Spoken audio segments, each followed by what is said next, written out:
Le week-end du 4 septembre est synonyme de match de qualification pour plusieurs équipes nationales. En France, les hommes de Laurent Blanc se cherchent petit à petit avant d'affronter la Biélorussie vendredi soir.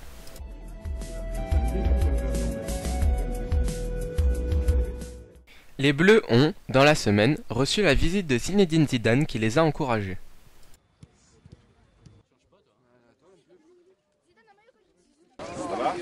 Bien. Bien de remettre les affaires, ça fait drôle. Il nous a dit que lui-même a débuté à un moment donné et que c'était pas facile, il est arrivé sur la pointe des pieds. Donc c'est marrant parce qu'on est dans ce moment-là et c'est quelqu'un qui a tout gagné avec la sélection qui vient nous faire partager un peu ses sentiments. Et encore une fois, c'était un plaisir et vraiment on espère le revoir à Clairefontaine rapidement, quoi.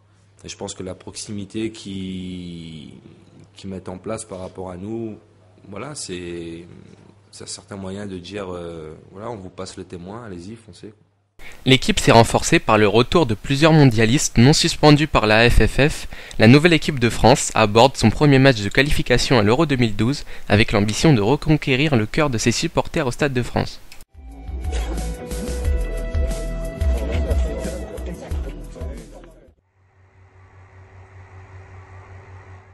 Les Espagnols, néo-champions du monde, sont déjà bien rodés.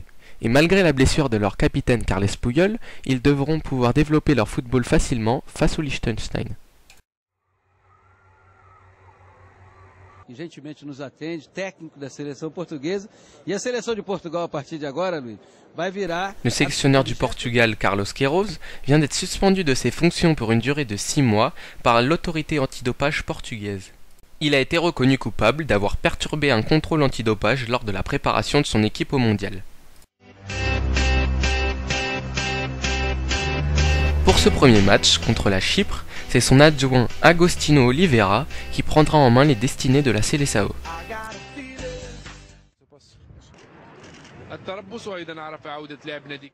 De l'autre côté de la Méditerranée, l'Algérie prépare son match face à la Tanzanie. C'est vrai qu'on part favori pour ce match, mais Inch'Allah, il ne faut pas sous-estimer l'adversaire. Donc Inch'Allah, ça ne va pas être un match facile et puis Inch'Allah, que ça se passe bien et Inch'Allah, le tawfiq Nahar al-Jum'a. Porter les couleurs de mon pays. Après, voilà, maintenant j'espère qu'on m'a bien soigné et puis demain je vais m'entraîner normalement et faire les tests pour bien me préparer pour vendredi soir. Comme la France, l'équipe de Rabah Saadane a pour objectif de reconquérir son public après de mauvaises prestations à domicile contre le Gabon et la Serbie.